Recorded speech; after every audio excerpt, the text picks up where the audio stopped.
ورحمۃ اللہ وبرکاتہ۔ الحمدللہ، اللہ تعالیٰ کا احسان ہے کہ اس نے ایک بار پھر ہمیں موقع دیا، اور جتنا زیادہ شکر کر دیں گے، جتنا شکر کریں گے اللہ تعالیٰ اتنا نعمتوں کو بڑھائے گا۔ آپ سب کے ذوق شوق کو دیکھ کر دل میں سے اللہ تعالیٰ کے لیے بہت ہی پیارے جذبات ہوتے ہیں کہ اللہ تعالیٰ ہمیں دوسروں کے لیے نفع مند بنا دے، اور ماشاءاللہ بہت ہی پازیٹیو فیڈ بیک آ رہا ہے اس سیریز کا، ہماری امید سے بہت زیادہ۔ اس سیریز نے دوسروں کے دکھ اور غم دور کرنے میں مدد کی۔ یہ بھی اللہ تعالیٰ ہی کی عطا ہوتی ہے کہ وہ کسی سے کوئی ایسا کام لے لے جس کی ضرورت ہے۔ عموماً دیکھیے کہ لوگ کام تو کرتے ہیں، لیکن وہی کام جو دوسرے کر رہے ہیں یا وہی کام جو ہو چکا اس کو کرنے کا کیا فائدہ؟ تو اپنی دعاؤں میں ایک دعا شامل کریں کہ اللہ مجھ سے وہ کام لے لے جس کی ضرورت ہے، اور جس کام کو کرنے میں میری بھی اور میرے ماں باپ کی نجات ہو۔ تو آج انشاءاللہ تعالی ہم چلیں گے ڈے 6 ڈونٹ بی سیڈ کا۔ مجھے امید ہے کہ دل دماغ کے ساتھ آپ پوری طرح متوجہ ہوں گے، اور یہ وقت کم از کم آپ کا غم کرنے کا نہیں ہے کہ یہ نہیں ہوا وہ نہیں ہوا، جو نہیں ہوا اس کو چھوڑ دیجئے اور لینے کے لیے تیار رہیے۔ نحمدہ و نصلی علی رسولہ الکریم، اما بعد فاعوذ باللہ من الشیطان الرجیم، رب اشرح لی صدری ویسر لی امری واحلل عقدۃ من لسانی یفقہوا قولی، رب یسر ولا تعسر وتمم بالخیر۔ ڈونٹ بی سیڈ، غم نہ کیجیے، لا تحزن۔ آج اس میں سے ڈے 6 کے ساتھ ہم جو قرآن پاک کی آیت لیں گے اس کا نمبر نوٹ کیجیے گا، سورہ 274۔ الذین ینفقون اموالہم باللیل والنہار سرا وعلانیۃ فلہم اجرہم عند ربہم ولا خوف علیہم ولا ہم یحزنون۔ جو لوگ اللہ کی راہ میں شب و روز اپنے مال پوشیدہ اور ظاہر خرچ کرتے ہیں تو ان کے لیے ان کے رب کے پاس ان کا اجر ہے، اور روز قیامت ان پر نہ کوئی خوف ہوگا اور نہ وہ رنجیدہ ہوں گے۔ تو قرآن پاک کی آیات کی روشنی میں جو لسٹ تیار ہو رہی ہے اس میں اس آیت کے اندر 2 چیزیں ہیں۔ ایک تو یہ کہ رات کو بھی خرچ کرنا اور دن کو بھی خرچ کرنا، اور دوسری بات ہے ظاہر کر کے بھی خرچ کرنا اور چھپا کر بھی خرچ کرنا۔ چاروں چیزوں کو جمع کر لیجئے تو مراد یہ ہے کہ جب جہاں جس وقت موقع مل جائے خرچ کر دیجئے۔ رات ہے تو دن کا انتظار نہ کیجئے کہ اچھا صبح ہو جائے گی تو کروں گی، اور اگر صبح ہے تو رات کا انتظار نہ کیجئے، اور اگر دوسروں کے بیچ میں نیکی کا موقع مل رہا ہے تو کر دیجئے، اس کا انتظار نہ کیجئے کہ اکیلے میں کروں گی۔ اور اگر کسی نیکی کا موقع اکیلے میں بن گیا ہے تو پھر یہ انتظار نہ کیجئے کہ اچھا 4 لوگ جمع ہو جائیں اور ذرا کیمرے آن ہو جائیں تو پھر کروں گی۔ ویڈیو کے چلنے کا انتظار نہ کیجئے بلکہ چلتے جائیے، تو آپ دیکھیں گے کہ اس سے مراد ہے کہ ہر وقت کیجئے، یا صبح ہوتی ہے یا شام ہوتی ہے، اور اسی طرح یا انسان تنہا ہوتا ہے یا دوسروں کے ساتھ ہوتا ہے۔ جتنا زیادہ آپ میں یہ تڑپ اور طلب رکھیں گے اتنا اللہ تعالیٰ ہم سے یہ کام لے گا۔ اور اگر آپ اس خاموش سی لسٹ کو اپنی زندگی میں شامل کر لیں تو صرف قرآن پاک کی آیات ہی کافی ہیں ہمارے خوش رہنے کے لیے اور غموں کو مٹانے کے لیے۔ کل کے سبق میں ہم نے جو ٹاپکس کور کیے تھے ڈونٹ بی سیڈ کے، اس کو نوٹ کر لیتے ہیں۔ ادعیہ معثورہ، یعنی وہ دعائیں جو ہمیں اللہ کے نبی صلی اللہ علیہ وسلم کے ناطے سے صحابہ اور اسلاف سے ملتی ہی گئیں کہ جن کو پڑھنے سے غم دور ہوتے ہیں۔ پھر صرف مسکرائیے بڑی بات ہوئی۔ یہ کسی کا فیڈ بیک مجھے ملا کہ میں تو لفظ مسکرائیے جس چیز اسکرین پہ رہا میں اس کو دیکھ کر ہی مسکراتی رہی۔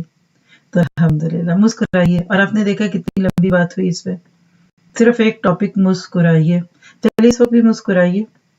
میں نے کسی سے کہا کہ پھر آپ کتنا مسکرائیں، کہنے لگی کس کے ساتھ مسکراتی، اکیلی تھی؟ تو میں نے کہا یہی سکھا رہے ہیں آپ کو، اکیلے میں مسکرانا سیکھیں، دوسروں میں بھی مسکرائیے۔ اور اگر آپ کل سے اب تک اس ایکٹیویٹی پہ کام کر رہے ہیں نا کہ smile smile smile smile, it's a سنہ، اسمائل اٹس فری، تو یقیناً آپ کے گھر والوں کے ساتھ تعلقات پہلے سے 10-15%، 10-15% بہتری کی طرف چل پڑے ہوں گے، اور اللہ تعالیٰ میں دوسروں کے لیے بھی خوشی کا ذریعہ بنا دے۔ پھر غم نہ کریں، اور غم کی نعمت اور معرفت کی نعمت اور خوش رہنے کا فن اور خوش رہنے کے فن کے اصول اور خوش رہنے کا ایک اصول دیکھا تھا۔ ایک سے ایک بڑھ کر خوبصورت ٹاپک۔ آج جس ٹاپک سے بات شروع ہوگی وہ ہے یہ بھی سوچئے۔ کیا سوچیں؟ پہلے ہی بڑی سوچیں۔ لوگ تو پریشان رہتے ہیں، ہائے اب یہ بھی سوچنا ہے تو وہ بھی سوچنا ہے۔ تو اصل میں سوچ کا بڑا گہرا تعلق ہے ہمارے غموں اور خوشیوں سے۔ آئیے دیکھتے ہیں۔ آپ کو غم نہ کرنا چاہیے کہ اگر آپ محتاج ہیں تو دوسرے قرضدار ہیں۔ اگر آپ کے پاس گاڑی نہیں تو ایسے بھی تو ہیں جن کے پیر کٹے ہوئے ہیں۔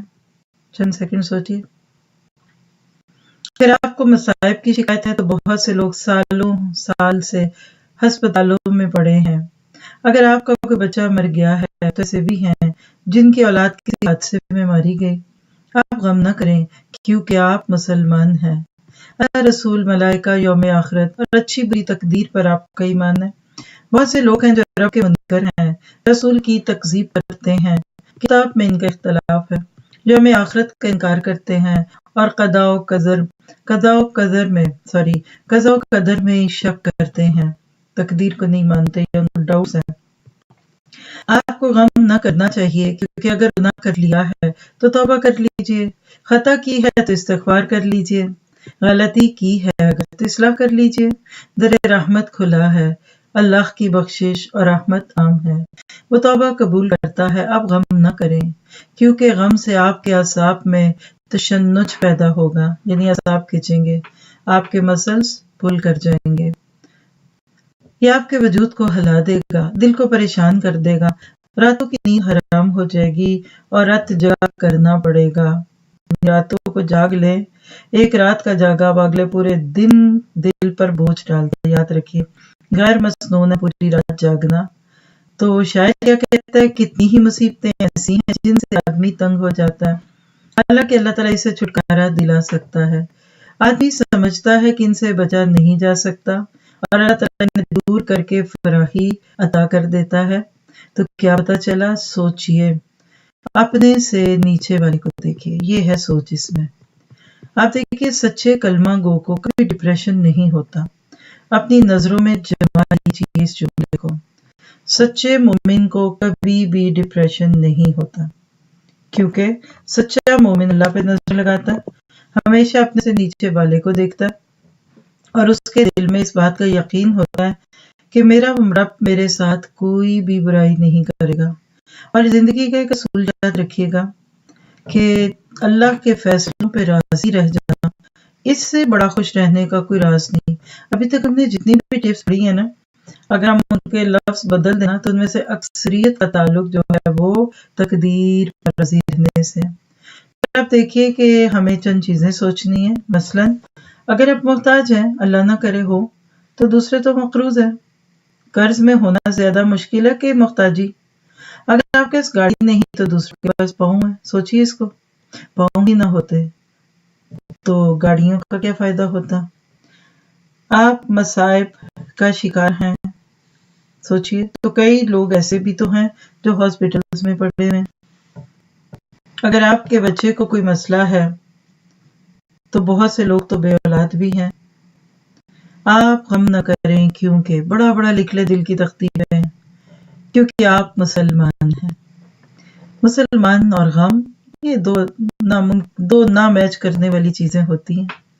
ان چیزوں کے اوپر غور کریں اور آپ دیکھیں کہ اس فلو چارٹ کو دیکھ کر آپ کا دل ایسا مطمئن ہو جائے کہ الحمدللہ، اگر آپ دیکھیں کہ ایک طرف پازیٹیو چیزیں ایک طرف نیگیٹو ہے، بڑی سے بڑی مشکل، بڑی سے بڑی آزمائش بھی آ جائے تو بس آپ نے یہ 5 نقطے دل میں رکھنے ہیں، اور یہ چھوٹے چھوٹے جو فلو چارٹس ہیں، جو سلائیڈز ہیں، یہ اصل میں آپ کے ذہن کے اندر ایسی رچ بس جائیں گے، ایک وقت آئے گا کہ جب کوئی مشکل آئی تو ایک بات نہیں بلکہ بہت ساری باتیں یاد آ جائیں گی۔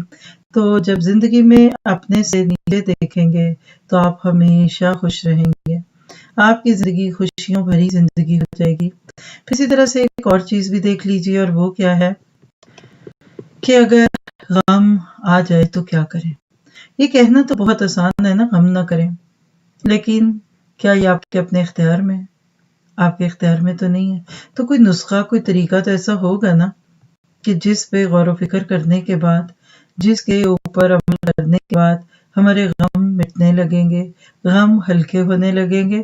تو نوٹ کیجیے گا چند چیزیں۔ پہلی چیز آپ دیکھیے کہ اگر گناہ کیا ہے، ہو سکتا ہے گناہ تو ہوتا ہی انسان سے، کرتا نہیں ہے ہو جاتا ہے، جیسے پاؤں پھسلتا ہے خود سے تو بندہ نہیں گرتا، تو توبہ کر لیجیے، تو اصلاح کر لیں۔ اور اگر کوئی خطا ہو گئی اس کے غم میں جی رہے ہیں تو استغفار کیجیے، اور اگر آپ کو لگتا ہے کہ رب آپ سے روٹ چکا ہے تو اس کو منا لیجیے۔ اگر کسی کی حق تلفی کا غم ہے جو ماضی میں کی تھی تو جائیے اس سے اٹھ کر معافی مانگ لیجیے، اور اگر کوئی نقصان کیا ہے تو اس کی تلافی کر لیجیے، کیونکہ اللہ کا در رحمت کھلا ہوا ہے۔ ہم بعض دفعہ اپنی زندگی میں وہ چیزیں جو ہمارے اختیار میں ہوتی بھی ہیں اس سے بھی فائدہ نہیں اٹھاتے۔ یاد کر لیجیے یہ چیز۔ بہت سارے لوگ ایسے ہیں جن کو شیطان صرف یہ کہہ کر مایوس کر دیتا ہے کہ تم تو بڑے گناہ گار ہو اور تم نے تو اتنی خطائیں کی ہیں، اور وہی بات ہے کہ پھر محاورے بھی اتنے عام کر دیے جائیں کہ جس کے بعد توبہ کرنے میں تو شرم آئے اور گناہ کرنے میں کوئی شرم نہ آئے، تو غم نہ کریے اس لیے کہ آپ کے رب کا در رحمت کھلا ہوا ہے۔ سورۃ زمر کی آخری آیات میں سے آیت 53 آپ کو مجھے بڑی امید دلاتی ہے۔ قُلْ يَا عِبَادِيَ الَّذِينَ أَسْرَفُوا عَلَىٰ أَنفُسِهِمْ لَا تَقْنَطُوا مِن رَحْمَةِ اللَّهِ إِنَّ اللَّهَ يَغْفِرُ الذُّنُوبَ جَمِيعًا إِنَّهُ هُوَ الْغَفُورُ الرَّحِيمُ۔ کہہ دو کہ میرے بندو جنہوں نے اپنی جانوں پر زیادتی کی ہے، تم اللہ کی رحمت سے نا امید نہ ہو جاؤ، بالیقین اللہ تعالیٰ سارے گناہوں کو بخش دیتا ہے، واقعی وہ بڑی بخشش والا اور بڑی رحمت والا ہے۔ تو کیا پتہ چلا؟ بی ہوپ فل۔ جتنا آپ امیدوں کو نظروں میں رکھیں گے اللہ کی رحمتوں پہ یقین ہوگا آپ کا، اتنا ہی زیادہ اللہ تعالیٰ آپ کے غموں کو دور کرے گا۔ تو چلیے اگلی ٹپ پر چلتے ہیں، اور وہ کیا ہے؟ جذبات پر قابو رکھیں۔ یاد رکھیے جو لوگ جذباتی ہوتے ہیں نا اکثر دکھی رہتے ہیں، کسی نہ کسی کی بات ان کو بری لگی ہی رہتی ہے، کسی نہ کسی بات پہ وہ مائنڈ کیے ہی ہوتے ہیں۔ تو آئیے دیکھتے ہیں کہ جذبات کی کیا اہمیت ہے۔ آپ دیکھیے کہ دو باتوں کی وجہ سے جذبات بے قابو ہوتے ہیں اور احساسات بھڑکتے ہیں۔ ایک ہوتی ہے بہت بڑی خوشی ملی، یا پھر آپ بہت بڑی مشکل میں گر گئے، اور اللہ کے نبی نے فرمایا مجھے دو قسم کی آوازوں سے روک دیا گیا، ایک وہ جو نعمت پا جانے پر نکلتی ہے، دوسری وہ جو مصیبت کے وقت نکلتی ہے۔ مراد آپ سمجھ ہی گئے ہوں گے۔ عموماً نعمتوں کے موقع پہ کون سی آوازیں ہیں جو بندے کو مست کر دیتی ہیں، اور مصیبتوں کے وقت پہ آہوزاری اور مرثیے اور نوحہ خوانی کی آوازیں۔ اور فرمایا جو چھوٹ جائے اس پر افسوس نہ کرو، اور جو نعمت اللہ نے دی ہے اس پر اتراؤ نہیں۔ پھر آپ نے فرمایا صبر تو واقعی اس وقت ہوتا ہے جب پہلا صدمہ پہنچے، لہٰذا عظیم خوشی یا شدید مصیبت کے وقت جو شخص اپنے جذبات پر قابو رکھے، اس بات کا درجہ، رسوخ کی منزل اور شادمانی اور نفس پر غلبے کی مسرت حاصل ہوتی ہے۔ ایک ایک لفظ پہ غور کرے نا تو یہی چاہیے ہمیں خوش ہونے کے لیے۔ انسان کے وصف میں یہ بیان فرمایا گیا کہ اسے خوشی ملتی ہے تو خوشی کے مارے بے قابو ہو جاتا ہے، اور جب شر لاحق ہوتا ہے تو گھبرا جاتا ہے، خیر پہنچتی ہے تو دوسروں کو منع کرتا ہے، یعنی ساری خیر خود ہی کھانا چاہتا ہے، خود ہی لینا چاہتا ہے، شیئرنگ نہیں ہوتی، سوائے ان نمازیوں کے جو گھبراہٹ یا خوشی ہر حال میں اقتدار پر رہتے ہیں۔ الا المصلین، آسانی پہنچتی ہے تو شکر کرتے ہیں، مصیبت آتی ہے تو صبر کرتے ہیں۔ گرم جذبات انسان کو مشتعل کر دیتے ہیں، شعلے ابھرنے لگتے ہیں، انسان کے دماغ میں شعلے ابھرنے لگتے ہیں، اسے مضطرب اور بے چین کر دیتے ہیں، اس کی نیند اڑا دیتے ہیں۔ جب انسان کو غصہ آتا ہے تو وہ سرخ ہو جاتا ہے، اللہ نہ کرے ہمیں یہ منظر دیکھنا پڑے، منہ سے جھاگ نکالتا ہے، دھاڑتا اور چلاتا ہے، اسے جذبات کھولتے ہیں، وہ شعلہ جوالا بن جاتا ہے اور حد سے تجاوز کر جاتا ہے، اور اگر خوش ہوتا ہے تو پھولے نہیں سماتا، اپنی حدوں سے نکلنے لگتا ہے، اور خوشی کی زیادتی میں اپنے آپ کو بھول جاتا ہے، کسی سے تعلق منقطع کرتا ہے تو اس کی مذمت کرتا ہے، کہتا ہے مجھے کسی کی ضرورت ہی نہیں۔ خوشی کے وقت پہ تو سچی بات ہے چال ہی بدل جاتی ہے اکثر لوگوں کی، لوگوں سے بات کرنے تو دور کی بات ہے، اور اس کے محاسن کو بھول جاتا ہے، یعنی لوگوں نے اس کے ساتھ جتنا بھی اچھا کیا ہو، کوئی کتنا ہی خوبیوں والا کیا نہ ہو، یہ کہتا ہے میں اس کو نہیں کراتا، اور اس کے فضائل سے صرف نظر کر لیتا ہے۔ کسی سے محبت کرتا ہے تو بس ساری اچھائی اور فضیلتوں سے متصف کر دیتا ہے، یعنی مبالغہ آرائی کی حد تک اس کی تعریف کرنے لگتا ہے، اس کی تعریف میں آسمان و زمین کے قلابے ملاتا ہے۔ اس لیے تو حدیث میں آیا ہے اپنے دوست کو حد میں رہ کر پیار کرو، ہو سکتا ہے وہ کسی دن تمہارے لیے ناپسندیدہ ہو جائے۔ اپنے دشمن سے حد میں رہ کر نفرت کرو، ممکن ہے کبھی وہ تمہارا محبوب بن جائے۔ اور دوسری حدیث میں تجھ سے عدل چاہتا ہوں، غضب اور رضا دونوں حالتوں میں۔ ایک طویل حدیث میں سے یہ چند لفظ ہیں۔ مومن کو چاہیے کہ اپنے جذبات پر قابو رکھے اور عقل کو حاکم بنائے، چیزوں کو تولے اور مناسب قیمت دے۔ وہ حق کو پہچان لے گا، رشد و ہدایت کو جان لے گا، حقیقت سے واقف ہو جائے گا۔ اور اللہ تعالیٰ فرماتے ہیں ہم نے اپنے رسول بینات دے کر بھیجے، ان پر کتابیں نازل کی، میزان اتاری تاکہ لوگ عدل قائم کریں۔ کیا پتہ چلا کہ بیچ میں رہنا چاہیے۔ ہر وقت بات پہ اوپر سے نیچے اور نیچے سے اوپر آ جانا، یہ ایک انسان کو تو سوٹ بھی نہیں کرتا۔ وہ بارے تو نہیں ہے آپ کہ تھوڑی سی چیز پہ آپ اوپر چلے گئے اور ذرا ہوا نکلی تو نیچے آ گئے۔ اسلام اقدار، اخلاق اور سلوک کی ایک میزان دیتا ہے، یعنی بیلنس ریلیجن ہے۔ اس کا راستہ سیدھا، اس کی شریعت مناسب اور اس کی ملت مقدس ہے۔ جیسا کہ فرمایا وَجَعَلْنَاكُمْ أُمَّةً وَسَطًا، ہم نے تمہیں امت وسط بنایا۔ جیسا عدل ایک مطلوب رویہ ہے، جیسا کہ معاملات اور احکامات میں بھی انصاف مطلوب ہے، کیونکہ دین صدق و عدل پر مبنی ہے۔ اخبار میں سچائی، احکام، اقوال، افعال اور اخلاق میں انصاف، جیسا کہ فرمایا تیرے رب کا کلمہ صدق و عدل کے لحاظ سے مکمل ہے۔ وَتَمَّتْ كَلِمَةُ رَبِّكَ بِالصِّدْقِ وَعَدْلٍ۔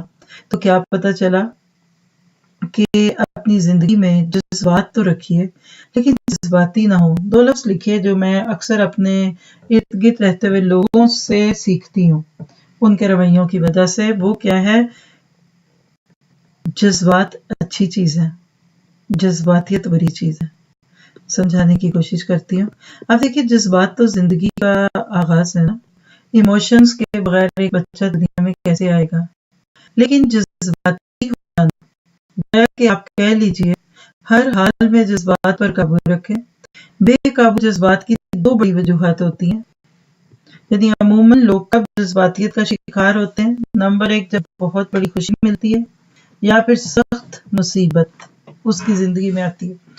نہ خوشی میں یاد رہتا ہے کہ لوگ ہمیں دیکھ کر کیا کہیں گے، ہم کیسے ہیں، ہم کیا کر رہے ہیں، ہم کس جگہ پہنچ چکے ہیں۔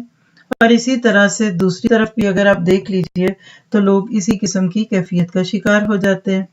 اسی طرح سے آپ دیکھیے کہ دوسرے اینگل پہ اگر آپ لے کر سوچیں تو آپ کو ایک اور چیز بھی سمجھ آ جاتی ہے کہ لوگ ایسے وقتوں میں خود ہی دکھی ہو جاتے ہیں۔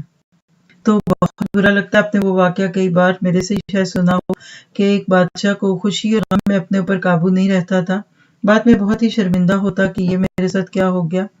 تو کسی نے اس کا علاج کیا کیا، ایک ایسی رنگ دے دی کہ جس کو دیکھتے ہی وہ خاموش رہ جاتا تھا، اور غم میں بھی اس کا یہی حال تھا، اور اس پہ لکھا تھا اٹ شیل پاس سون۔ خوشی کے موقع پہ سنتا تو اس کو چین آ جاتا کہ واقعی یہ تو ختم ہونے والی ہے، میں کیوں اتنا خوش ہو رہا ہوں، اور غم پہ بھی کہتا کوئی بات نہیں، یہ وقت تو رہے گا، وقت تو چلا ہی جائے گا، وقت تو گزر ہی جاتا ہے۔ تو کیا پتہ چلتا ہے؟ جذبات پہ قابو رکھیے۔ اب دیکھیے کہ بڑی خوشی اور بڑی مصیبت میں جب انسان جذباتی ہوتا ہے نا تو اس میں بعد میں پھر اس کو شرم آتی ہے۔ مثلا خوشی میں کیا جذبات ہوتے ہیں، ذرا سا اس کو دیکھ لیتے ہیں۔ ہاتھ سے نکل جاتا ہے، پھولے نہیں سماتا، اچھائیاں اور فضیلتوں کے کلابے ملاتا ہے، شکر کی جگہ تکبر کرتا ہے، اور کوئی شادی بیاہ یا خوشی کے موقع کی محفل یاد کریے لوگ اٹھ کے ناچنا شروع ہو جاتے ہیں، عجیب و غریب حرکتیں، جسم ہل رہے ہیں، باتیں کر، بعد میں ذرا سوچیے شرمندگی نہیں ہوگی؟ ایک دم خوشی میں ایک دم چیخیں ماری، دھاڑیں ماری، خوشی میں ایسے پھٹے ہاں ہرا کوئی میچ جیت گئے۔ یقین کیجیے بعد میں بندے کو شرم آتی ہوگی کہ یہ کیا میں کر رہا ہوں۔ اسی طرح دیکھیے غم کا وقت ہو تو منفی جذبات پیدا ہوتے ہیں، اشتعال ابھرتا ہے، چیختا چلاتا ہے انسان، مایوسی اور اندیشے آنے لگتے ہیں، حد سے تجاوز ہوتا ہے، چہرہ بدل جاتا ہے، اضطراب اور بے چینی ہے، اور اللہ نہ کرے کوئی میت گھر میں پڑی ہے، اس وقت جو کچھ حرکتیں ہو رہی ہوتی ہیں بعد میں اگر لوگوں کو اس کی ویڈیو کو دکھایا تو شرمندگی ہوگی. تو ہمیشہ یاد رکھیے خوشی اور غم کے لیے تیار ہے. نہ خوشی پہ اتنا اچھلنے لگے کہ آپ جیسا چھچورا کوئی نہیں، اور نہ غم پہ ایسی فضول حرکتیں کریں کہ بعد میں آپ کو شرم آ جائے. تو مطلوب کیا ہے؟ عظیم خوشی اور شدید غم کے وقت ہم سے کیا مطلوب ہے؟ پہلی بات ہے نعمت کے چھن جانے پہ افسوس نہیں کرنا. نعمت کو پا لیا تو اترانا نہیں. سورۃ حدید میں بالکل انہی لفظوں میں کہہ لیجیے کہ یہی بات پیش کی ہوئی آیت بھی ہے.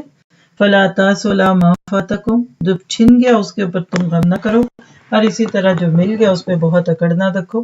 پھر اس طرح نعمت پانے پر اترانا نہیں. آسانی پہنچ گئی تو شکر کیجیے، مصیبت پہنچے تو صبر کیجیے، اور غضب اور رضا دونوں حالتوں میں پیدا رکھیے. صحیح مسلم کی روایت ہے 7117، آپ نے فرمایا میانہ روی رکھو، اگر یہ نہ ہو سکے تو میانہ روی کے قریب رہو، یعنی اعتدال کرو. اگر اعتدال نہ ہو سکے تو خیر، اعتدال کے قریب رہو. افراد تفریط، غلو اور تعصب نہ کرو. اور اس پہ میں نے اکثر لوگوں کو بہت کلوزلی آبزرو کیا ہے، بہت مشکل لگتا ہے. میانہ روی سمجھ گئے؟ اوکے. ہمارے اپنے ہی مسلم کلچر میں ایک ایسا طبقہ ہے، ان کے گھر غمی کے موقع پہ آپ چلے تو جائیں، ایسے لگتا ہے سب کو سانپ سونگا ہوا ہے. ہلکی ہلکی ہچکیوں کی آوازیں آتی ہیں. کسی کی جرت نہیں ہے پوچھ سکیں کون کدھر کیسا کیا ہوا. جو آئیں گی سسٹر آرام سے چپکے سے بیٹھیں گی. کسی سسٹر کو آپ دیکھ لیں جن کا رنگ لال ہے، آنکھیں سوجی ہوئی ہیں اور غم کے گھونٹ بھر رہی ہیں، سمجھ لیجیے یہ قریبی رشتہ دار ہے، یا بیوی ہوگی، بیٹی ہوگی، بہن ہوگی، ماں ہوگی. کوئی کانوں میں نہیں پوچھتا کیا ہوا، مائنڈ کر دیں اس کو. اس کے برعکس میں ایک ایسے کلچر کو بھی بہت قریب سے جانتی ہوں، باہر سے اچھی بھلی خواتین آتی ہیں، باتیں کرتی، کھاتی پیتی، جو ہی میت والے گھر میں آئی تو وہ ڈھکوسلے ٹسوے، جھوٹے آنسو. غم تو ہوگا لیکن شکلیں بنا بنا کے دکھاتی ہیں کہ ہمیں بڑا ہی غم ہوا. اور ذرا گھر والے ادھر ادھر کیا تو پوچھنا شروع ہو گئی کتنی بچیاں ہیں، کتنی بیٹیاں، رشتے ہوئے کہ نہیں ہوئے، اچھا اس کا، یعنی پوز کرتے ہیں. آج ہمارے کلچر میں سیلیبریٹ کرنے کا ایسا رجحان پڑ گیا کہ ہم اکثر چیزوں کو پکچرائز ہی کر رہے ہوتے ہیں. تو یاد رکھیے دونوں رویوں سے بچ کر واقعی صبر کا رویہ. میں بہت متاثر ہوئی جس گروہ کی میں نے بات کی، ان کے قریب رہ کر تھوڑی دیر دیکھا، ان کے گھروں میں ایسے موقع پہ گئے تو واقعی ایک کہہ لیجیے کہ خوبصورتی تھی. کوئی جرت نہ کرے.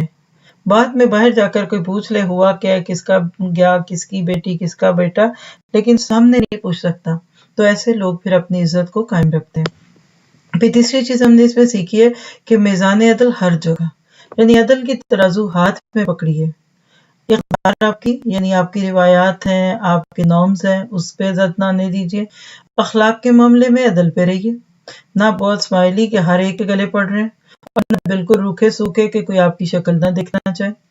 معاملات درست رکھیے، احکام پہ عمل کیجیے.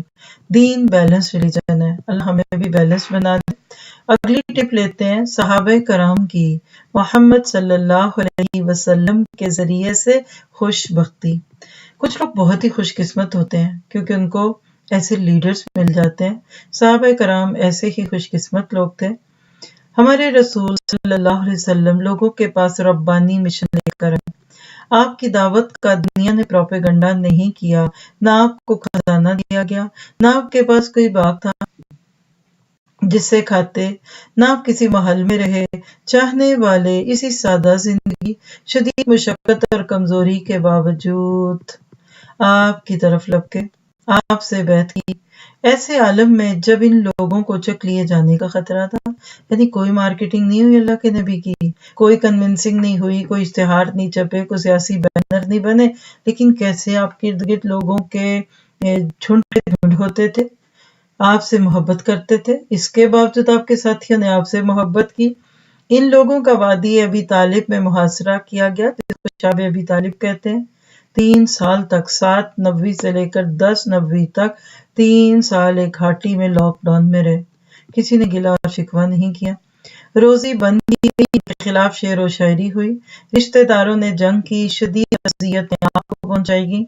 اس کے باوجود صحابہ کرام نے آپ سے شدید محبت کی. ان میں سے بعض کو جلتے پتھروں پر لٹایا گیا، بلال حبشی، بعض کو ننگا کر کے محبوس کر دیا گیا. جن لونڈیوں میں ایسی لونڈیوں کی مثالیں ملتی ہیں. اور بہت ساروں کے ساتھ طرح طرح کی تعذیب اور ٹارچر کے مختلف طریقے اختیار کیے گئے۔ اس کے باوجود وہ نہ صرف آپ کے ساتھ رہے بلکہ آپ سے بے انتہا محبت کی۔ انہیں گھروں سے نکال دیا گیا، مال چھین لیے گئے، گھر والوں سے دور کر دیا گیا، ان گلیوں اور چوباروں سے بھگا دیا گیا جہاں وہ بچپن میں کھیلے کودے، جہاں شباب نے انگڑائیاں لیں، پھر بھی ان کی آپ سے محبت میں کمی نہ آئی۔ آپ کی دعوت کے سبب مومنین شدید ابتلا و آزمائشوں سے گزرے، دل دہل گئے، کلیجے منہ کو آنے لگے، لوگوں کو اللہ پر طرح طرح کے گمان ہونے لگے، تاہم ان کی نبی صلی اللہ علیہ وسلم سے محبت کم نہیں ہوئی۔ ان کے منتخب روزگار جوانوں پر تلواریں کھچیں اور ایسی تابڑ توڑ برسیں جیسے درخت کی شاخیں ٹوٹ کر گریں۔ وہ میدان کارزار میں اترنے پر مجبور ہوئے۔ وہ جانب مقتل اس شان سے گئے کہ گویا تفریح کے لیے جا رہے ہو۔ آپ نے سیرت پڑھی ہو تو یہ سب جملے آپ کو سمجھ آ جائیں گے۔ کیسے خوشی سے میدان جنگ میں جاتے تھے، تیاریاں کر کے جاتے تھے، تیل لگا کر سر پہ صاف کپڑے پہن کر جاتے تھے کہ شاید اسی میں کھنانا نہ پڑے۔ اتنی خوشی سے تو کوئی فن پلیکس نہ جائے، اتنی خوشی سے تو کوئی پکنک پہ نہ جائے جیسے صحابہ کرام میدان جنگ میں جایا کرتے تھے۔ گویا کہ عید منا رہے ہوں، کیونکہ انہوں نے آپ سے شدید محبت کی تھی۔ ان میں وہ تھے کہ جنہیں مشن پر بھیجا گیا، انہیں معلوم تھا کہ وہ لوٹیں گے نہیں، پھر بھی اپنا مشن پورا کیا۔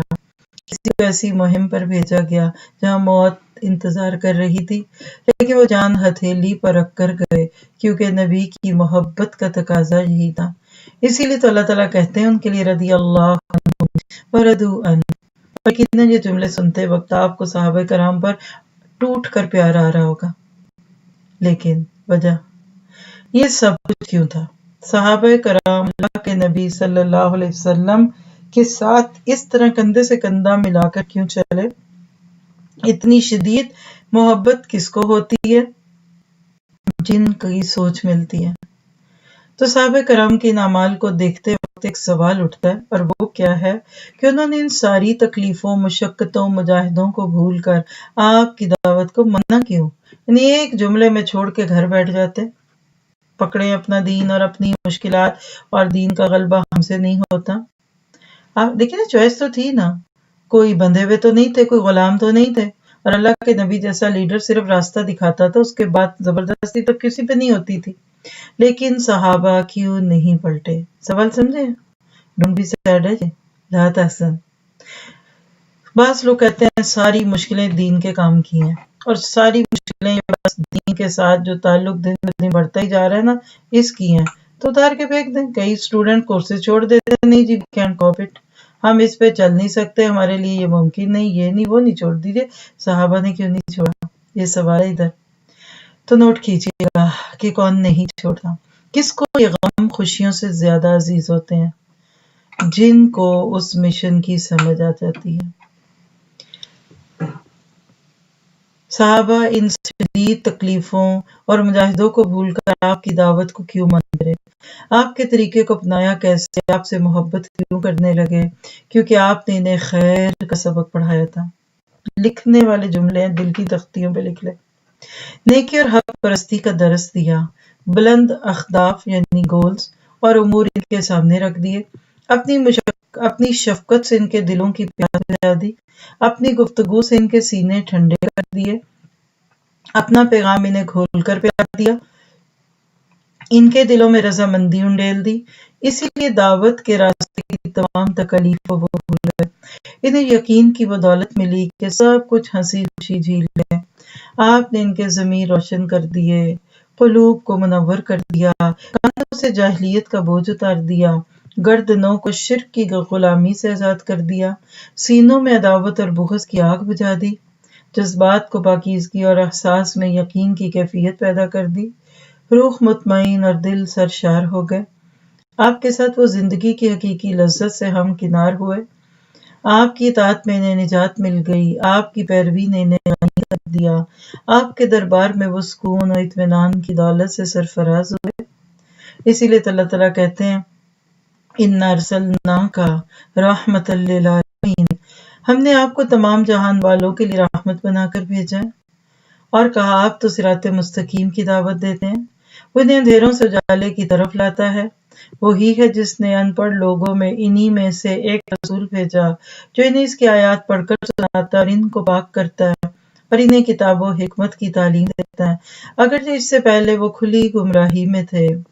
اور اسی جگہ ایک جگہ فرمایا اور ان لوگوں پر جو بوجھ اور توق تھے ان کو دور کرتے ہیں، سورۃ اعراف 157 ہے۔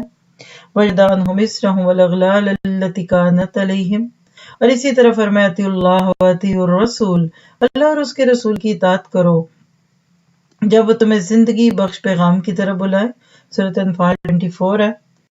یا ایھا الذین آمنوا استجیبوا للہ وللرسول اذا دعاکم لما یحییکم، اور اسی طرح فرمایا تم آگ کے کنارے، آپ کے گڑھے کے کنارے پر تھے اور اس نے تم کو بچا لیا، فانقذکم منہا، سورۃ آل عمران آیت 10۔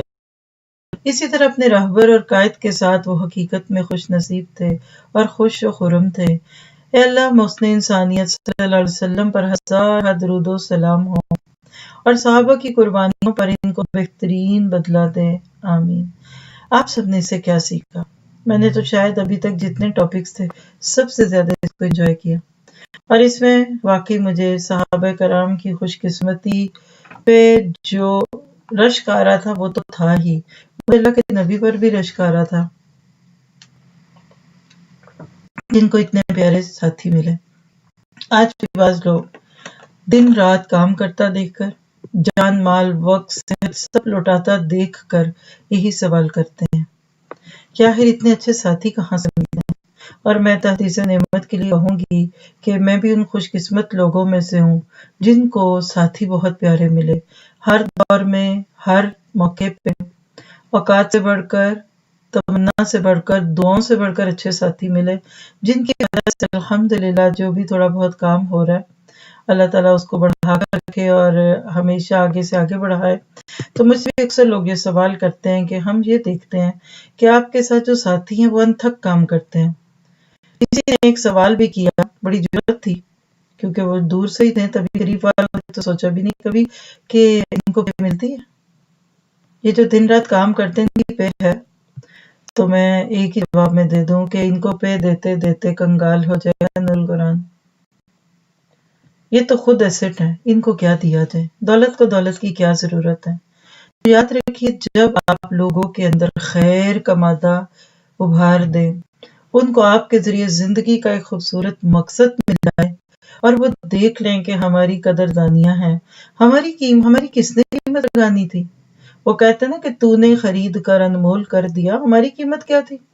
اللہ کے نبی تو اتنے پیارے ساتھی تھے کہ آپ اپنے ساتھیوں کو اس طرح ہتھیلی کا چھالا بنا کے رکھتے تھے۔ ایک غلام کا واقعہ یاد آ گیا، شاید آپ کو بھی اس سے پیدا ہو جائے۔ کالا حبشی، اور آپ جانتے ہیں کہ غلامی اور پھر ریسزم یہ تو آج کا بھی ایشو بنا ہوا ہے۔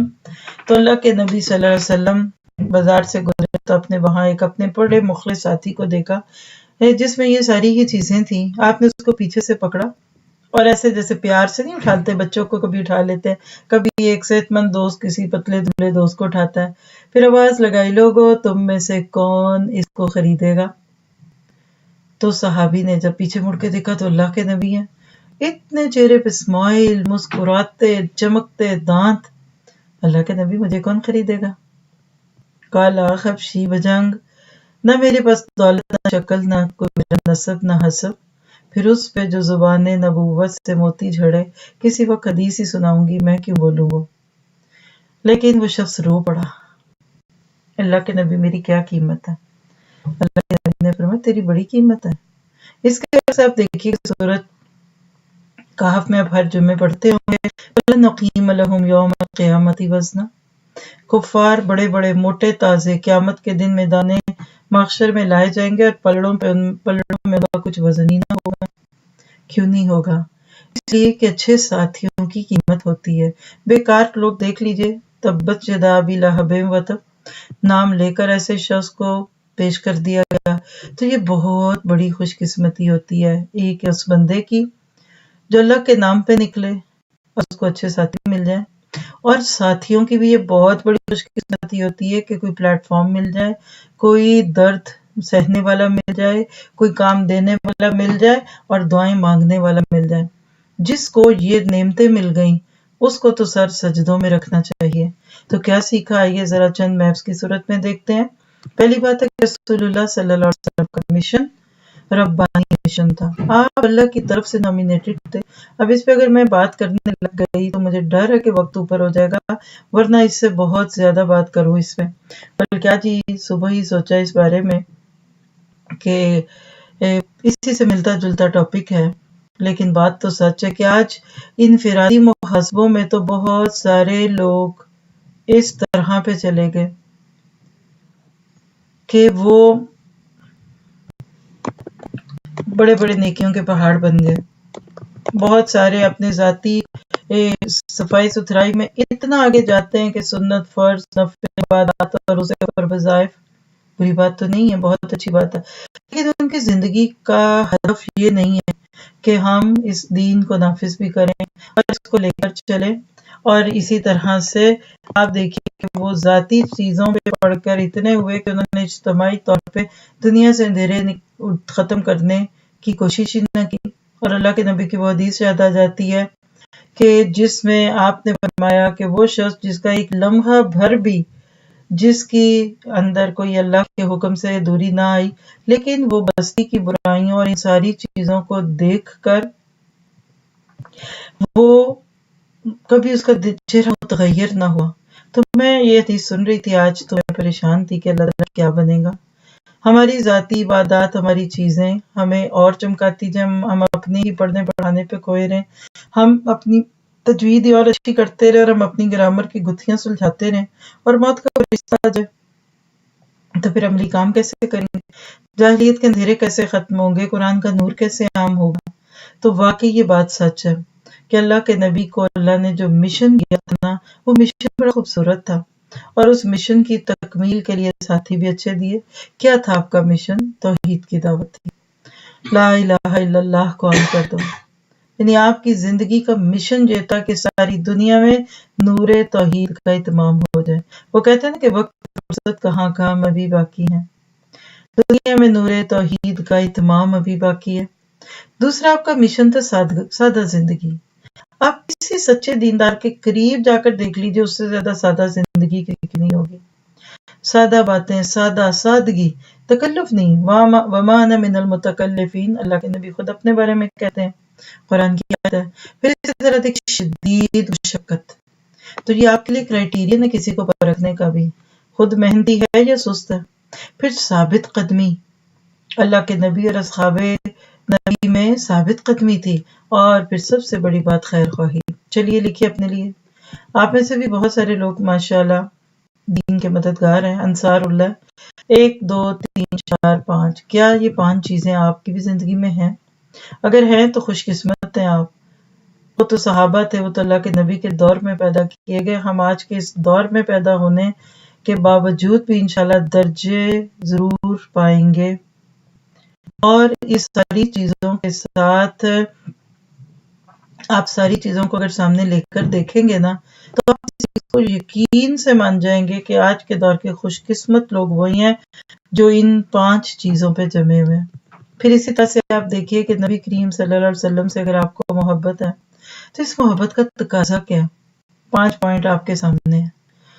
لوگوں کا آپ کی طرف لپکنا، شدید کمزوری اور مشقت کے باوجود.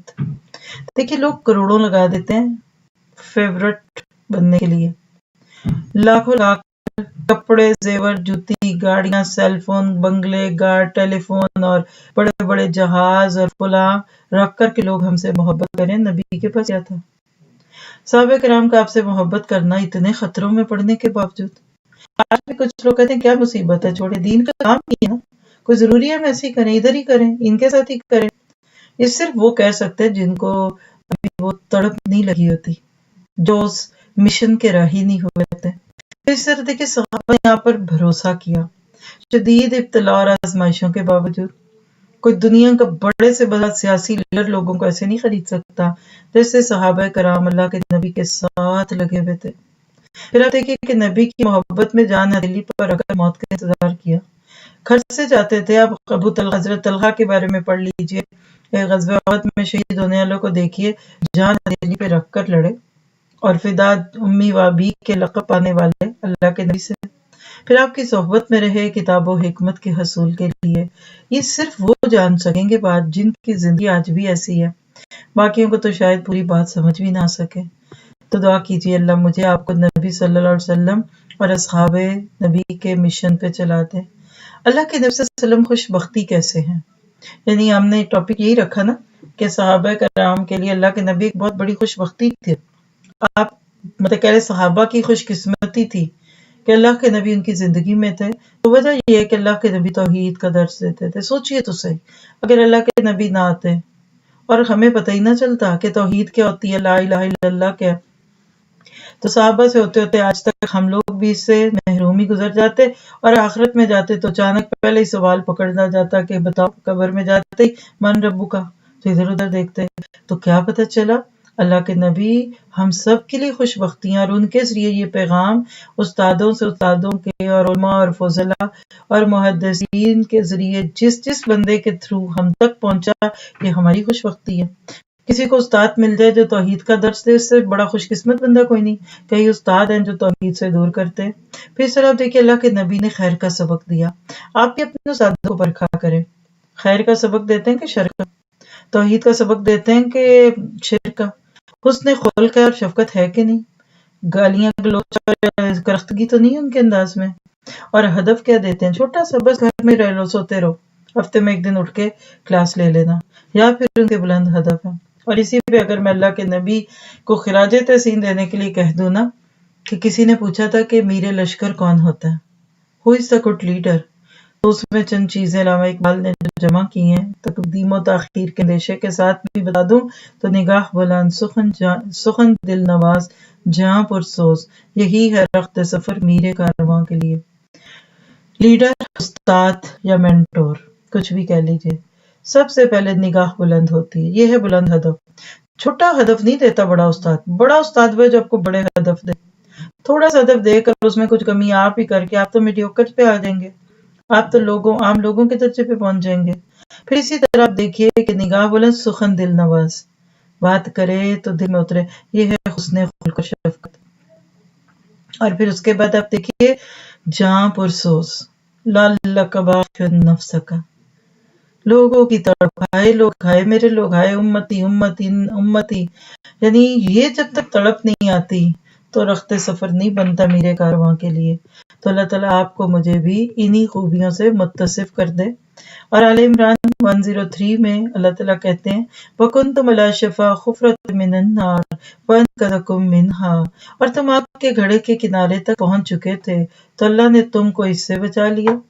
کل اللہ کے نبی کے وجود کے بارے میں یہ گواہی ہے کہ آج اللہ تعالیٰ آپ کو یہ گواہی آج اللہ تعالیٰ آپ کے بارے میں یہ گواہی نہیں دے سکتا جب لوگ فتنوں میں ہوں، فرقوں میں ہوں، مسلکوں اور جماعتوں میں ہوں، اور لوگ تفرقے بازیوں کی باتیں کریں اور آپ لوگوں کو جوڑنے کی بات کریں، آپ ان کو قرآن سنت پہ رکھیں۔ اور آپ دیکھیے کہ ان چیزوں کا صحابہ پر کیا اثر ہوا، پھر ان کے دلوں میں یقین آ گیا، ان کے ضمیر روشن تھے، اخوت اور پاکیزگی کا سبق لے گئے اللہ کے نبی سے، اور شرک سے آزاد تھے۔ تو آپ کو مجھے بھی انہی چیزوں کو اپنی زندگی میں جگہ دینی ہے۔ اور اسی لیے تو اللہ تعالیٰ فرماتے ہیں سورہ جمعہ آیت 2 میں هو الذی بعث فی الامیین رسولا منہم یتلو علیہم آیاتہ ویزکیہم ویعلمہم الکتاب والحکمہ وإن کانوا من قبل لفی ضلال مبین۔ وہی تو ہے جس نے ان پڑھوں میں انہی میں سے محمد صلی اللہ علیہ وسلم کو پیغمبر بنا کر بھیجا، جن کے سامنے اس کی آیتیں پڑھتے اور ان کو پاک کرتے اور اللہ کی کتاب اور دانائی سکھاتے ہیں، اور اس سے پہلے تو یہ لوگ صریح گمراہی میں تھے۔ تو آپ بھی ذرا سا پیچھے پلٹ کر دیکھیے کہاں سے ہدایت کا سفر شروع ہوا۔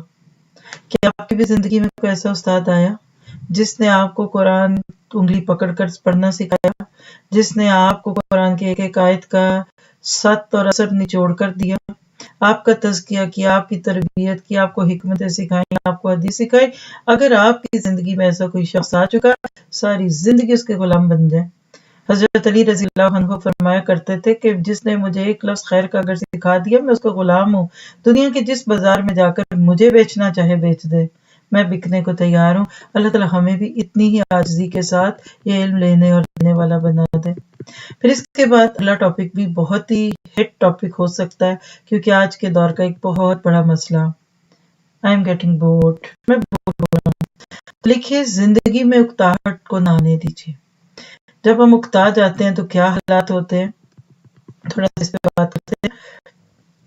جو آدمی ایک ہی ڈھرے پر چلے گا، یکسانیت سے رہے گا، وہ لازماً اکتا جائے گا۔ انسانی نفس یکسانیت سے اکتا جاتا ہے، اسی لیے اللہ سبحانہ تعالیٰ نے کائنات کے ذرے ذرے میں تغیر رکھ دیا۔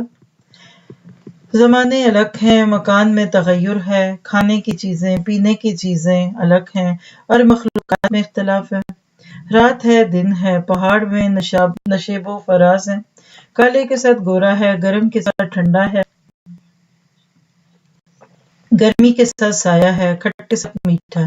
گویا کہ اللہ تعالیٰ نے ان اختلافات اور تنوع یعنی ویرائٹی کے ساتھ لوگوں کو بھیجا، اور روم میں تو اللہ تعالیٰ بار بار نشانیوں کی بات کرتے ہیں۔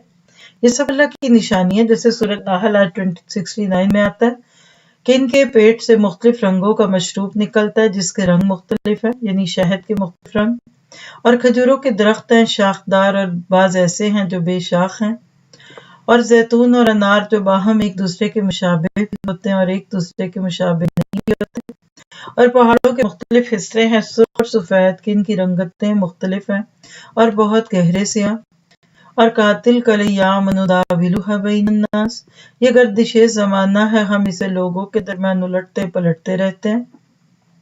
اسی طرح بنی اسرائیل بہترین کھانے سے اکتا گئے کیونکہ ان میں یکسانیت تھی اور مدت سے کھا رہے تھے۔ لن نصبر علی طعام واحد، سورۃ بقرہ آیت 61، ہم ایک ہی کھانے پر ہرگز صبر نہیں کر سکتے۔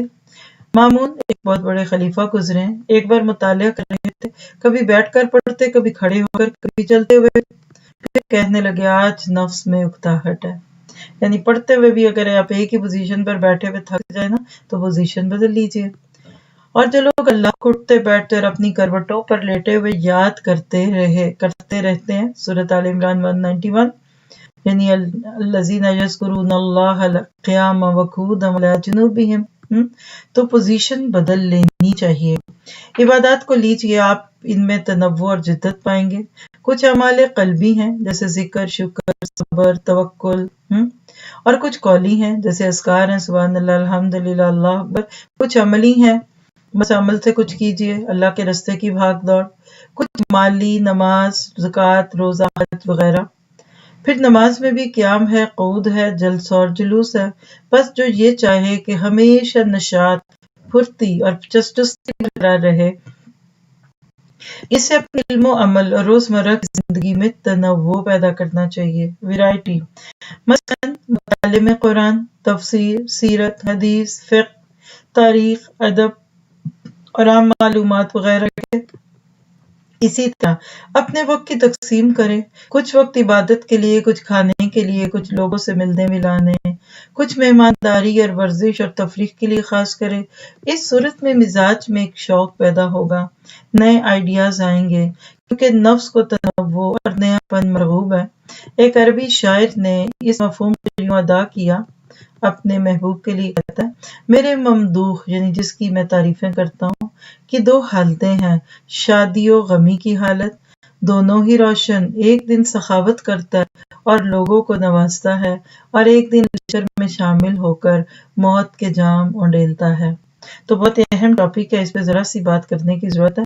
آپ دیکھیے کہ بعض لوگوں کی زندگی بڑی بورنگ ہوتی ہے، میں خود اس کو فیل کرتی ہوں، اپنے ارد گرد لوگوں کو جیتا دیکھ کر ایک ڈگر پہ چل رہے ہیں، روز صبح اٹھتے ہیں، ناشتہ کیا ہوگا، کھانا پانی، یہ بچے اسکول، گھر، اس کے بعد دوپہر کا کھانا اور شام کی چائے اور رات کے چاول، اور سونے سے پہلے بچوں کے برش کرانے اور سو جاؤ اور صبح اٹھنا۔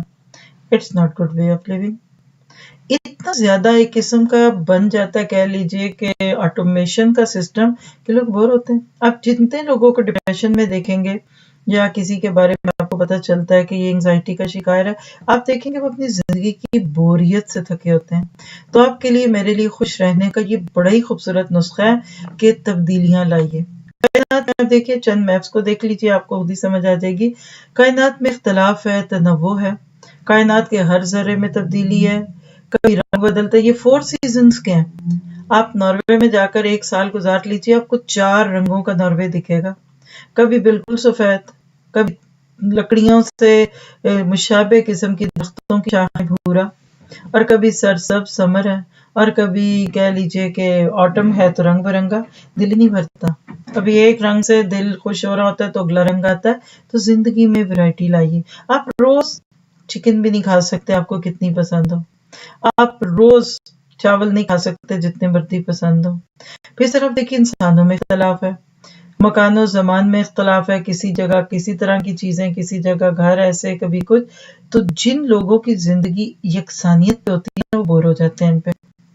اسی طرح آپ دیکھیے پودے، جمادات، نباتات، ان میں اختلاف ہے.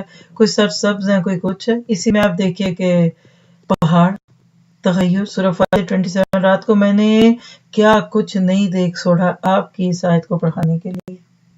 وَمِنَ الْجِبَالِ جُدَدٌ بِيضٌ وَحُمْرٌ مُخْتَلِفٌ أَلْوَانُهَا وَغَرَابِيبُ سُودٌ. اور پہاڑوں میں سفید اور سرخ رنگوں کے قطعات ہیں اور بعض کالے سیاہ ہیں. یقین کریں میں نے اتنے کلرفل پہاڑ دیکھے. جا کر کہاں دیکھنے تھے، نیٹ پہ دیکھنے تھے اور کدھر جاتی. میرے ساتھ جو بیٹھی تھی میں نے کہا میرا بس نہیں چل رہا، میں اڑ کے چل جاؤں اور میں یہاں جاؤں اور میں واپس ہی نہ ہوں، مجھے وہاں اکیلے میں تھوڑی دیر کو چھوڑ دے. آج بھی دیکھیے آپ گوگل میں جا کر لکھیے ڈفرینٹ کلر پہاڑ یا کلرفل مطلب ماؤنٹینز لکھتے ہیں چائنا کے ارد گرد، اور اسی طرح کے اسپین اور تھائیز، کہاں کا انبیلیویبل بیوٹی. اور آپ کو تو اندر مائنز ہیں، کچھ مٹی کے ہیں، مٹی رنگ برنگی ہے. کئی پہاڑوں کے اندر جس رنگ کے مائنز ہیں وہ ہیں. تو میں سوچ رہی تھی پھر نہیں لوگوں تم اللہ کو مانتے، پھر دکھی ہو. اور آپ کو میں ایک نسخہ دینے لگی ہوں اس وقت. جب کبھی زندگی میں اکتاہٹ محسوس ہو، سب پہ ہوتی ہے. آپ بھی ایک وقت آئے گا اپنے روٹین لائف سے تھک جائیں گے، میں بھی تھکوں گی.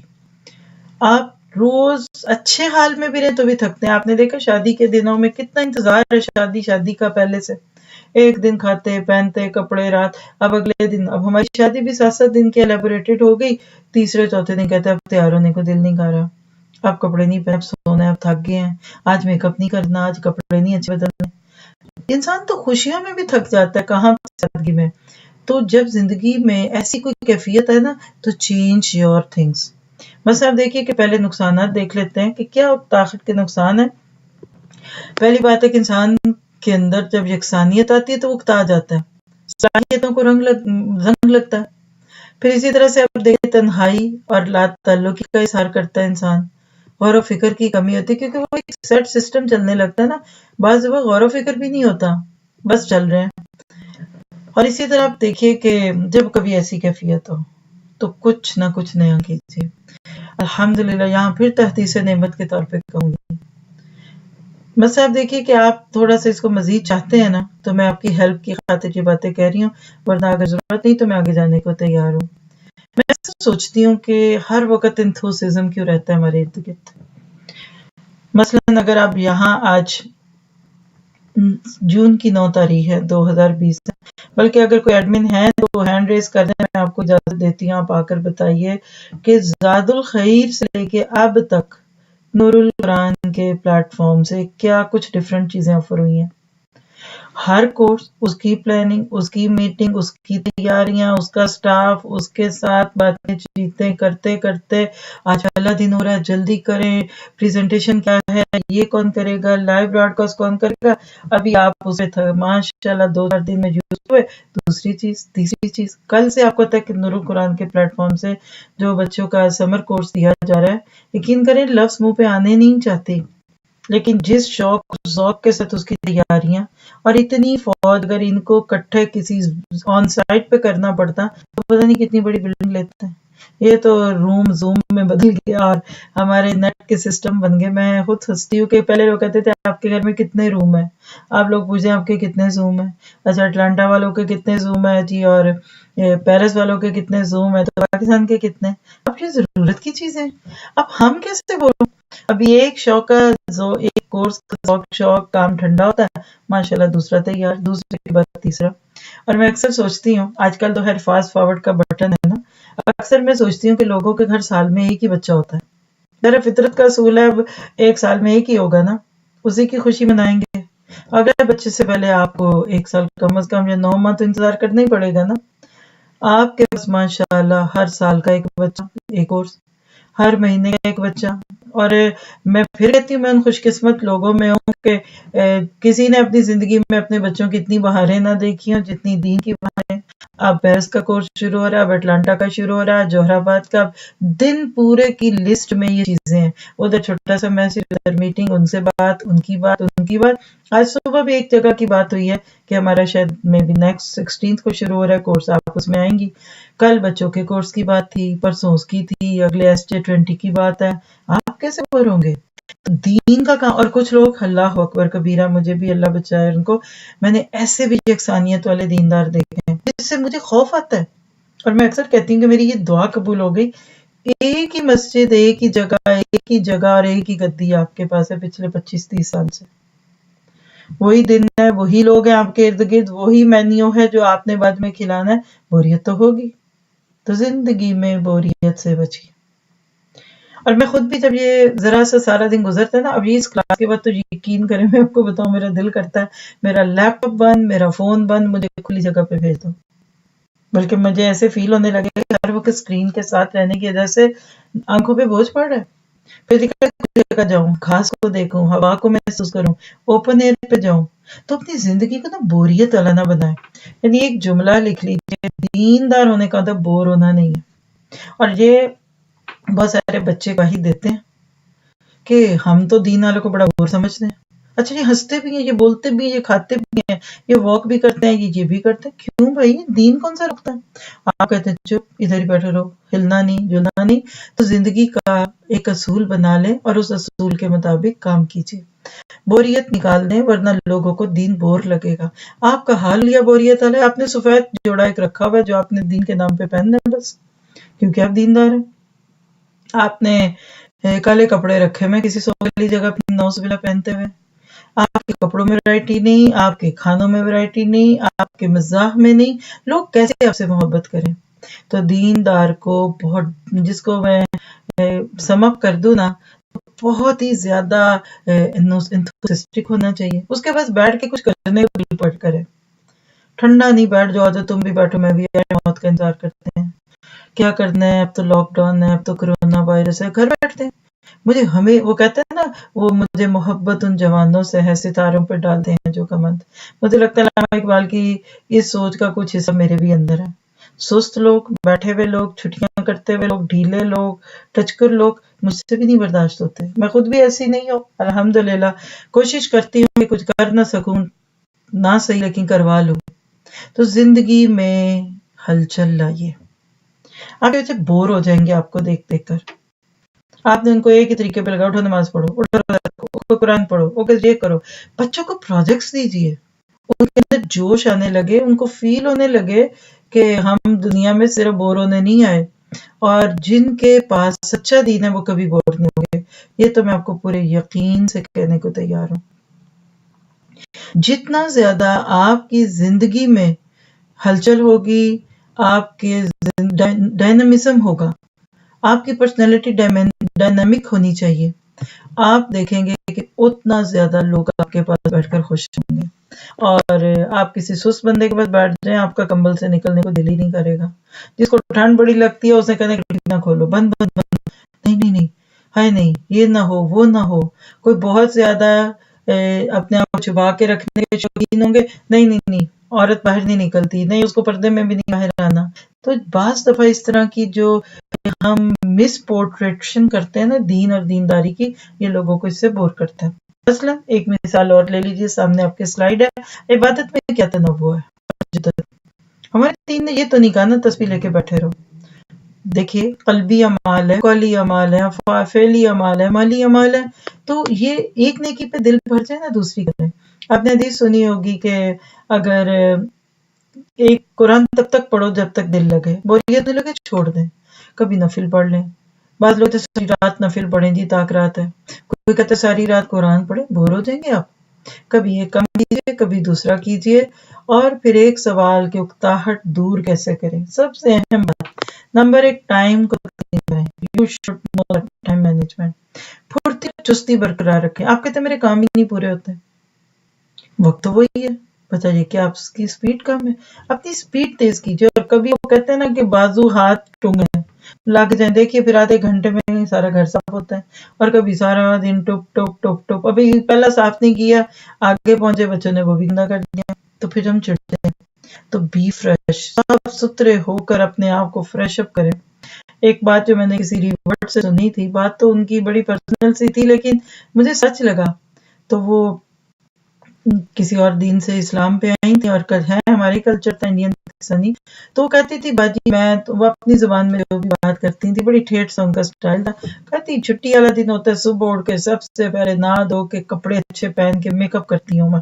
اپنے میاں کو بھی کہتی ہوں سوٹ ووٹ پہنو جی.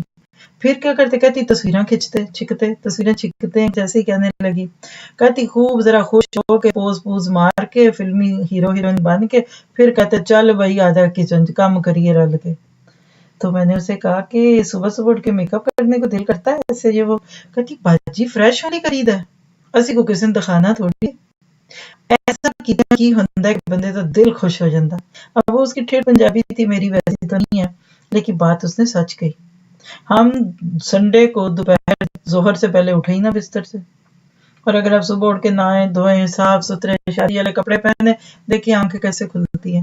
تو زندگی میں تھوڑی سی خوبصورتی لائیے. یہ جو چیز میں کبھی بھی پسند نہیں کرتی اپنے لیے بھی اور اپنی وہ بہنیں جو دین کے کام کرتی ہیں، وہ یہ کہ آپ کے ارد گرد والے کہاں بڑی بور ہیں، آنٹی بڑی بور ہے اور امی بڑی بور ہے اور ابو تو ہیں ہی بور اور فلاں فلاں.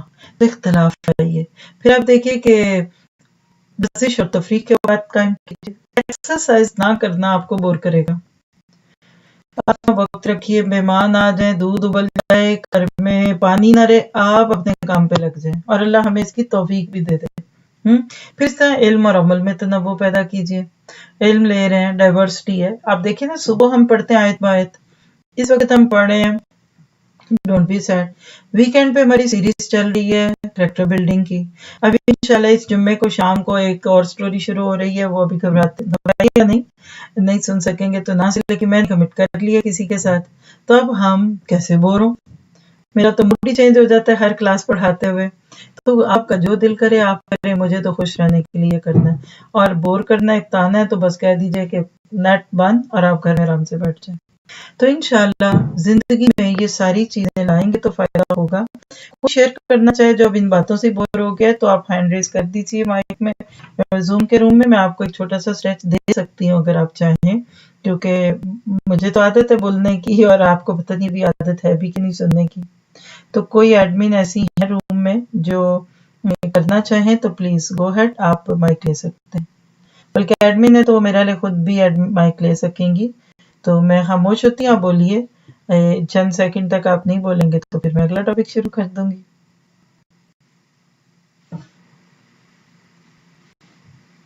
چلیے جن کا ہاتھ کھلا میں کوشش کرتی ہوں کا میوٹ کرنے کی. جی سسٹر آپ بات کیجیے اور صرف مطلب ایسے وقت استعمال کریں کہ ہم پراپرلی لے سکیں. جی کوئی ایڈمن ہے روم میں تو ان کی ہیلپ کر سکتے ہیں.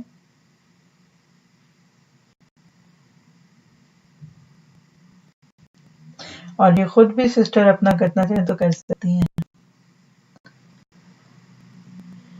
جی السلام علیکم. جی وعلیکم السلام. جی میں ثنا بات کر رہی ہوں پاکستان سے.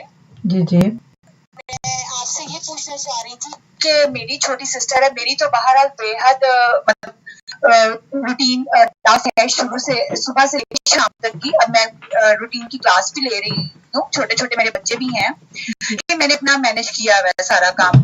میری چھوٹی سسٹر ہے وہ یونیورسٹی میں پڑھتی ہے، آج کل لاک ڈاؤن کی وجہ سے گھر آئی ہوئی ہے، لیکن اس کی 2-3 ماہ سے سیم روٹین ہے. ہم تھوڑے سے اس کے لیے پریشان ہیں کہ کیا کیا جائے.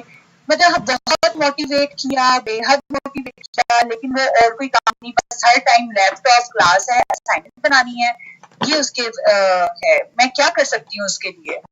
جی میرا خیال ہے یہی جو میں نے ابھی ٹپس دی ہیں آپ ان کو بھی یہ ٹاپک سنوا دیجیے. چلیں پورا نہ سنائے نا تو یہ 44 نمبر کا ٹائم نوٹ کر لیں، بعد میں آپ ان کو یوٹیوب یا